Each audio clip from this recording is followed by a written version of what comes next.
Olis nietecitos Acepasen, los amo tanto, superaron todas mis expectativas acerca del canal.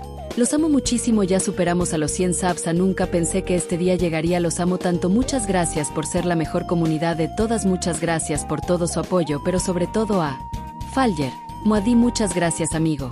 A The New Godis Fallen, muchas gracias por estar siempre acá. A Genovatewich, un saludito amiga. Uf, de los primeros 20 nietecitos, Funionie, un crack amigo. Y por último pero no menos importante, Determined, que también se suscribió.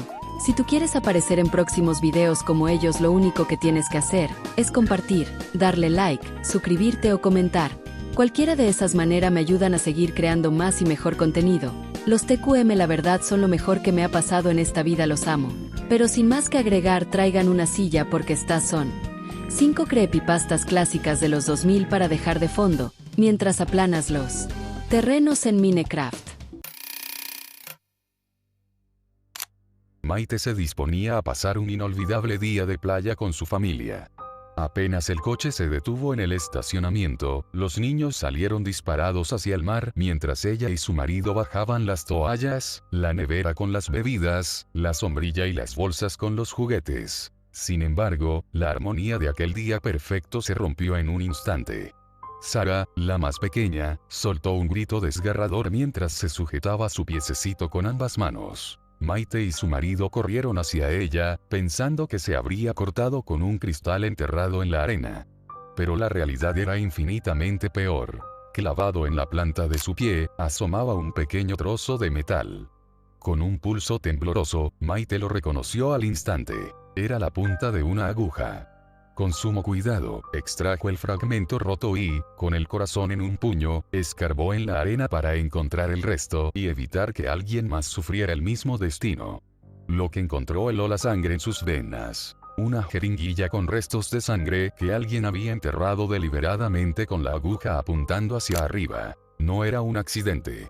Era una trampa. Sin pensarlo 2 veces, corrieron al hospital más cercano. Necesitaban que le hicieran pruebas a la niña y que analizaran la sustancia que contenía la jeringuilla. El médico de guardia intentó calmarlos. Les explicó que era muy difícil que cualquier sustancia se hubiera inoculado en el torrente sanguíneo de la niña por una herida así. Aún así, para su tranquilidad, tomarían una muestra de sangre de Sara y analizarían el contenido de la jeringuilla que habían llevado. Los resultados tardarían un par de días. Salvo por un ligero dolor en el pie, Sara se recuperó tan rápido que sus padres casi lograron convencerse de que todo había sido un susto. Pero 2 días después, la llamada del hospital los devolvió a la pesadilla. El médico les pidió que fueran a su consulta, sin darles más información. Cada minuto de espera fue una tortura. Ya en el despacho, el doctor les pidió que se sentaran. Les confirmó que la sangre de la jeringuilla contenía heroína. Por suerte, la droga no había afectado a la niña. Pero había algo más. La voz del médico se volvió grave. La sangre estaba infectada con VI, dijo, y las paredes de la consulta parecieron encogerse. Dado que la muestra era reciente, existe la posibilidad de contagio. El llanto de Maite y su marido fue incontrolable. El doctor pidió serenidad, explicando que las probabilidades de que Sara se hubiera infectado eran, en teoría, muy bajas. Aún así, como medida de prevención, sería crucial realizarle un nuevo análisis de sangre pasados unos meses para buscar los anticuerpos y tener un resultado definitivo. Al llegar a casa, Maite se sumergió en internet, buscando respuestas en un intento desesperado por calmar su pánico. Lo que encontró solo la aterrorizó más. Cayó en un abismo de foros oscuros y artículos sobre leyendas urbanas que hablaban de trampas de agujas. Las historias eran contradictorias y espeluznantes. Gente que encontraba jeringuillas en los asientos del cine, en los huecos de las máquinas expendedoras, en parques infantiles, actos de una maldad anónima y sin sentido, atribuidos a personas desconocidas cuyos motivos nadie podía explicar. Aún así, encontró un dato que le dio un resquicio de esperanza.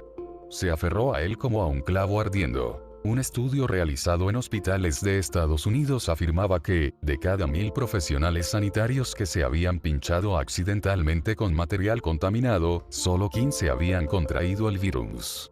Esa estadística se convirtió en su mantra para soportar los 3 meses de angustia que debían esperar para la segunda prueba, ya que hacerla antes podría arrojar un falso negativo. El tiempo pasó, lento y pesado. El día llegó. Sara, que acababa de cumplir 4 años, se sometió al segundo análisis. Una semana después, volvieron a sentarse frente al doctor. Pero esta vez no hubo palabras de aliento ni estadísticas esperanzadoras. Los resultados eran devastadores. Había sido contagiada.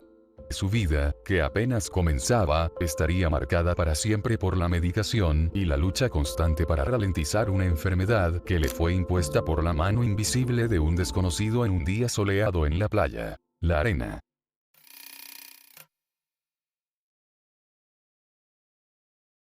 El mundo a tu alrededor se siente tan real, ¿no es así? La calidez del sol en tu piel, el sabor de tu comida favorita, la risa de tus seres queridos. Cada detalle, cada sensación, se entrelaza para formar un tapiz de realidad que has llegado a aceptar sin dudar.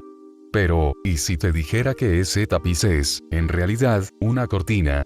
¿Y si te dijera que cada hebra de este mundo es parte de un sueño, un espejismo creado por tu mente para protegerte? Imagina que, de repente, comienzas a encontrar notas. Pequeños fragmentos de papel, escritos con tu propia letra, que parecen aparecer de la nada. Los encuentras en los lugares más inesperados. En la página de un libro que estás leyendo, en el bolsillo de tu chaqueta favorita, o pegado al espejo del baño. Cada nota lleva un mensaje simple, pero inquietante. Despierta. Al principio, lo descartas como una broma, un truco de tu propia mente. Pero las notas no se detienen. Se vuelven más frecuentes, más urgentes. Esto no es real, dice una. Estás a salvo, pero debes despertar, advierte otra. Te das cuenta de que no es una broma, sino una advertencia. Una voz, tu propia voz, te está llamando desde la oscuridad. La duda se instala en tu mente como una semilla. Comienzas a observar el mundo con nuevos ojos. ¿Son reales las personas que te rodean, o son solo proyecciones de tu propia conciencia? ¿Son reales tus recuerdos, o son meros adornos para hacer este sueño más convincente? Te preguntas si el amor que sientes es verdadero, si el dolor que has experimentado es auténtico. La realidad, antes tan sólida, comienza a tambalearse. Las fisuras se hacen evidentes. Un pájaro que canta una melodía que no existe en la naturaleza. Una sombra que se mueve de manera imposible. Un rostro familiar que, de repente, se vuelve irreconocible. La familiaridad se transforma en una extraña sensación de desapego, de estar viendo una película en la que no eres más que un espectador pasivo. La verdad es que la decisión de despertar o no, es tuya. Es un acto de valentía que pocos han logrado. Muchos de los que han encontrado las notas, se han negado a aceptarlas. Han preferido la comodidad de la ilusión, el cálido abrazo de este sueño, antes que enfrentarse a la realidad de la que están huyendo. Han decidido cerrar los ojos y ignorar las notas, permitiendo que el sueño continúe por meses, años, o incluso toda la vida. Pero la llamada no cesa. La advertencia sigue ahí, susurrando en los rincones de tu mente. El mundo a tu alrededor es hermoso, pacífico, pero ¿es eso suficiente? ¿Estás dispuesto a vivir en una fantasía, o tienes el coraje de enfrentar lo que te espera al otro lado? Toda la vida que conoces, las personas que amas, todo lo que crees que es tuyo, es un sueño. Y a pesar de que el mundo a tu alrededor parece real, te lo digo otra vez. Por favor, despierta.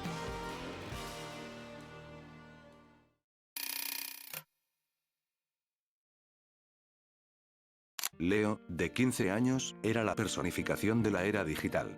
Su mundo social no se limitaba a los pasillos del instituto. Se extendía a través de los píxeles de su pantalla, donde sus amigos eran avatares y las risas se transmitían en emojis. Su mejor amigo, Alex, era la excepción. Su amistad era tan real en persona como en línea, unidos por su amor compartido por los videojuegos y las películas de terror. Era raro que no se vieran o hablaran. Por eso, cuando Leo llegó a casa del instituto y se dio cuenta de que Alex no había ido a clases, una punzada de extraña confusión se instaló en su pecho. No estaba realmente preocupado. Quizás Alex tenía una cita médica o simplemente había faltado por pereza. Sin embargo, al sentarse frente a su computadora y abrir Messenger, vio la burbuja verde junto al nombre de su amigo, Alex, conectado. Lo extraño no era que estuviera en línea, sino el silencio. Alex siempre lo saludaba primero. Pasaron unos minutos, y el silencio se hizo pesado. Finalmente, Leo tomó la iniciativa. Leo, hey, ¿por qué no fuiste a clases hoy? Pasaron 3 largos minutos. La barra de Alex está escribiendo aparecía y desaparecía intermitentemente. Leo pensó que tal vez su amigo estaba buscando la excusa perfecta para mentir, pero la respuesta que llegó no tenía nada que ver con lo que esperaba. Alex, ¿quién eres? El corazón de Leo dio un vuelco. No de miedo, sino de pura perplejidad. Se quedó mirando la pantalla, preguntándose si era una broma. ¿Sería su padre? No, conocía la forma en la que el padre de Alex escribía. ¿Su madre o su hermano mayor? Imposible, lo conocían perfectamente. ¿Un tío, tal vez? Podría ser o, más probable, Alex le estaba gastando una broma de muy mal gusto. Decidió seguirle el juego. Leo, ¿cómo que quién soy? Soy yo, Leo. La respuesta tardó un poco más en llegar, y cuando lo hizo, la sintió como un escalofrío que le recorrió la espalda. Ya no parecía una broma. Alex, ¿sabes dónde vivo? Un frío se instaló en su estómago. La pregunta no tenía sentido. ¿Quién era esa persona? ¿Por qué la pregunta? Su mente se puso en modo de alerta. Era un instinto primario de precaución. En lugar de responder con un simple sí, decidió ser cauteloso. Leo, sí. El silencio de la otra persona se prolongó. Los minutos se estiraron en una eternidad. El sonido del ventilador de la computadora era el único que rompía la quietud de la habitación de Leo. La espera fue mucho más larga que antes. Finalmente, la última respuesta apareció, acompañada de un emoji macabro que borró cualquier duda de que se trataba de su amigo. Alex, ¿por qué no vienes a mi casa? Un escalofrío real y tangible lo asaltó. El emoji, esa simple carita feliz, le pareció el detalle más aterrador de todos. Era una burla. Un cebo. Un escalofrío helado le recorrió la nuca. Cerró Messenger de golpe, como si la ventana fuera una puerta por la que podría colarse un peligro. Pero la inquietud no se fue. De hecho, se intensificó. La casa de Alex estaba a solo 5 minutos. No podía quitarse de la cabeza que algo andaba muy mal. Dejó su habitación como un zombi, pálido y tembloroso, para encontrar a su padre en la sala. Papá, ¿puedes llevarme a casa de Alex? Creo que algo anda mal. ¿Qué pasa, hijo? Sin darle muchos detalles, Leo le explicó la extraña conversación. La preocupación de su padre se hizo palpable. A los pocos minutos, estaban en el coche, rumbo a la casa de su amigo. Al llegar, la sensación de que algo no estaba bien se hizo más fuerte. La puerta principal estaba entreabierta, como si alguien hubiera salido a toda prisa y no la hubiera cerrado bien. El padre de Leo, notando la misma anomalía, le dijo que se quedara en el coche, pero Leo ya estaba fuera, siguiéndole de cerca. Con el corazón en la garganta, empujaron la puerta. El olor fue lo primero. Un olor metálico, pesado, que heló la sangre de Leo. Luego, la escena. Al pie de las escaleras, el cuerpo de la madre de Alex yacía en una pose antinatural, con el codo roto sobre su cuello, como si hubiera sido lanzada. Un largo rastro de sangre manchaba la alfombra, como un camino de terror que conducía a la planta de arriba. El padre de Leo no dijo nada. Simplemente, con los ojos inyectados de horror, tomó a su hijo del hombro y lo sacó de la casa, cerrando la puerta detrás de ellos. La sirena de la policía rompió el silencio pocos minutos después, y un caos de luces rojas y azules se apoderó de la tranquila calle. Más tarde, los reportes de la policía confirmaron que toda la familia había sido asesinada la noche anterior. La escena del crimen era indescriptiblemente brutal. Mientras los forenses trabajaban, Leo se sentaba en el coche de su padre, temblando, una sola idea martillando en su cabeza. La persona con la que había estado hablando en Messenger, usando el nombre de su mejor amigo, no era un familiar, no era una broma. Era la persona que estaba en la casa en ese momento. Y Leo, por puro instinto, había evitado entrar en una trampa que, de haberla aceptado, podría haberle costado la vida. Se cuenta que en las colinas de Arkham hay un lugar que simplemente no es normal. La gente de antes lo sabe, por eso todas las casas de campo están abandonadas, con el musgo comiéndoselas y las paredes cayéndose a pedazos.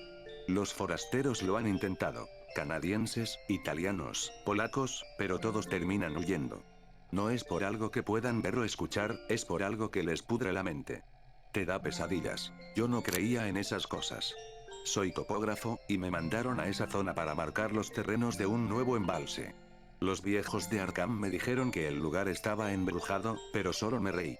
Arkham es un pueblo viejo, lleno de leyendas de brujas, así que pensé que eran chismes de abuelas. Lo que sí me llamó la atención fue un lugar que todos llamaban el Erial Marchito. Cuando lo vi, entendí por qué. Era un puto desierto gris en el medio de un valle, un pedazo de tierra muerto. No había nada, solo un polvo fino y ceniciento que ni el viento movía.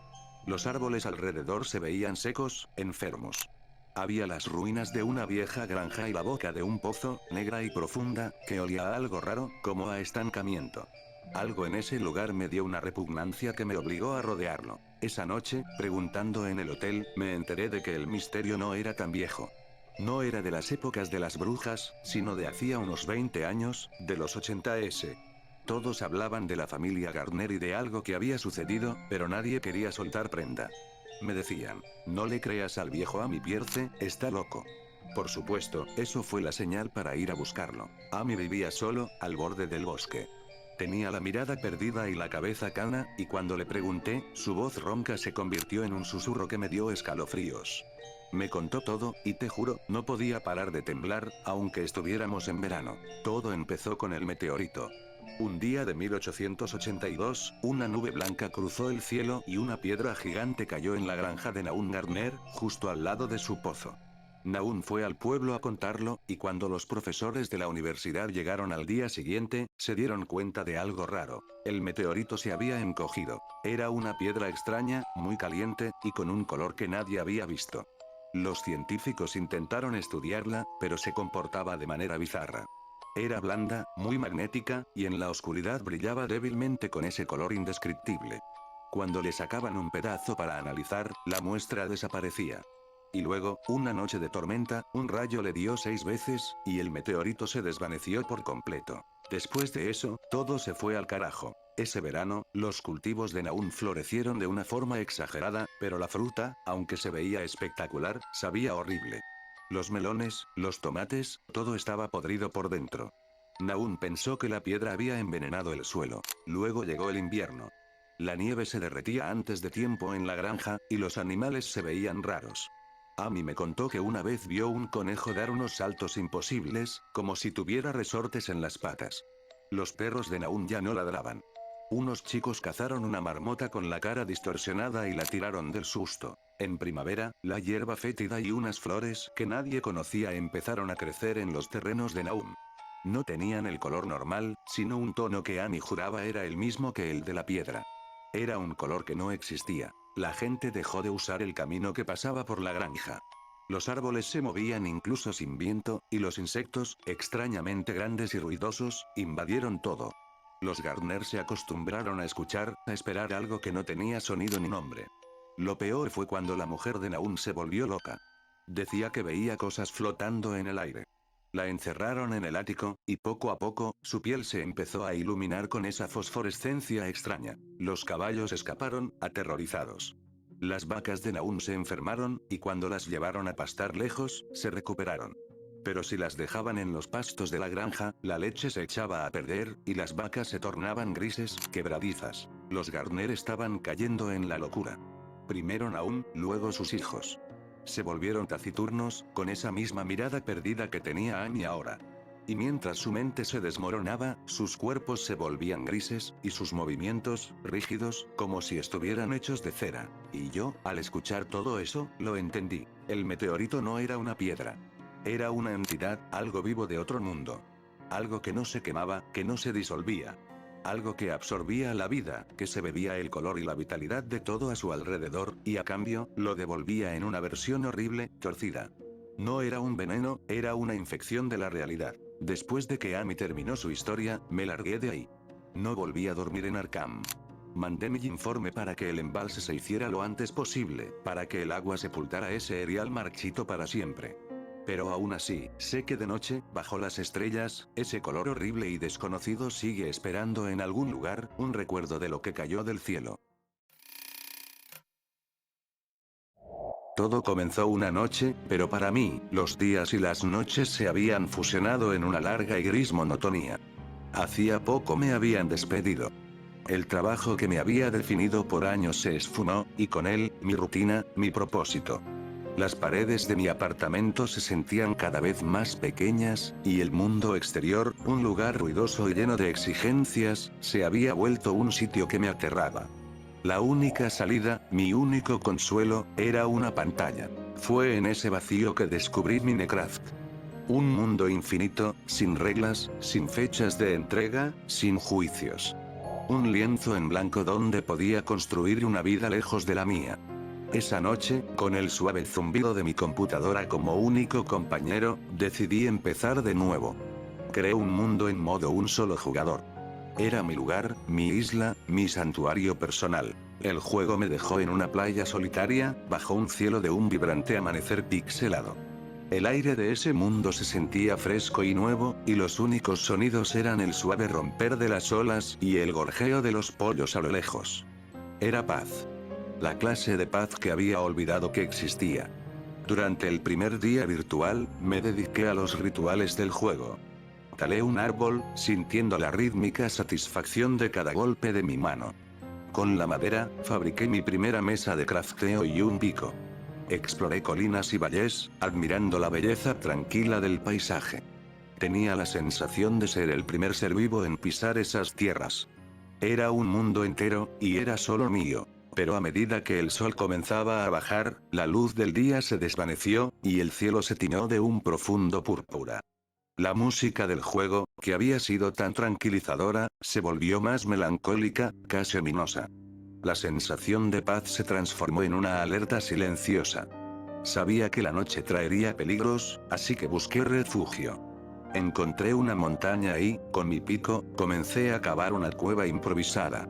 Cada golpe me hacía sentir más seguro, más protegido. Finalmente, me adentré en la cavidad, un refugio minúsculo y oscuro, y tapé la entrada con unos bloques de tierra, sintiéndome aliviado. Estaba a salvo, solo en mi pequeño rincón del mundo. Con mi refugio terminado, miré a través de una pequeña rendija que había dejado en la pared. La noche era espesa, y la niebla se había hecho tan densa que apenas se podía ver unos metros más allá. Fue entonces, en esa perfecta soledad, cuando mis ojos se fijaron en una figura. En el borde de un barranco cercano, había una figura de pie. Tenía la misma apariencia que mi personaje, pero sus ojos eran dos orbes blancos y brillantes. La figura no se movía, simplemente se quedaba allí, inmóvil, observando. Mi corazón se aceleró. Me quedé mirando fijamente, pero en un parpadeo, la figura desapareció en la neblina. Asustado, esperé a que amaneciera. Al salir de la cueva, noté que justo al lado, los árboles no tenían hojas y había estructuras de piedra que se asemejaban a tótems.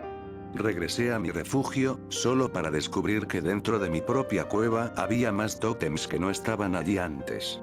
La presencia se había infiltrado en mi espacio personal. Mi refugio no era seguro. Desesperado, me conecté al foro de Minecraft. Necesitaba saber si alguien más había visto esa figura. Escribí mi historia, pero mi post fue borrado en segundos. Lo intenté una y otra vez, y cada vez era eliminado de inmediato. La paranoia del juego se extendió a mi vida real. Sentía que alguien me vigilaba, incluso fuera de la pantalla. Entonces, recibí un mensaje privado de un usuario que se identificó como moderador.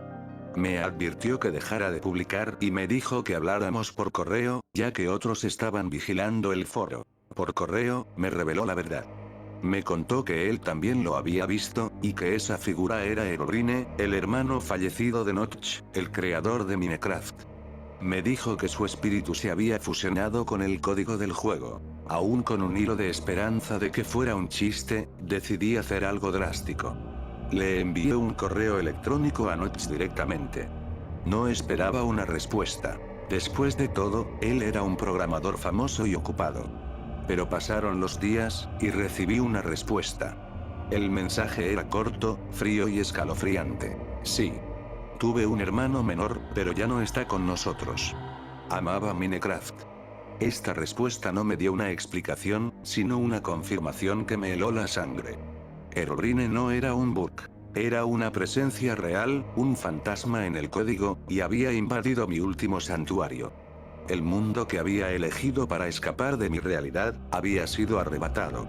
Mi refugio estaba corrompido, y con él, la última pizca de paz que me quedaba.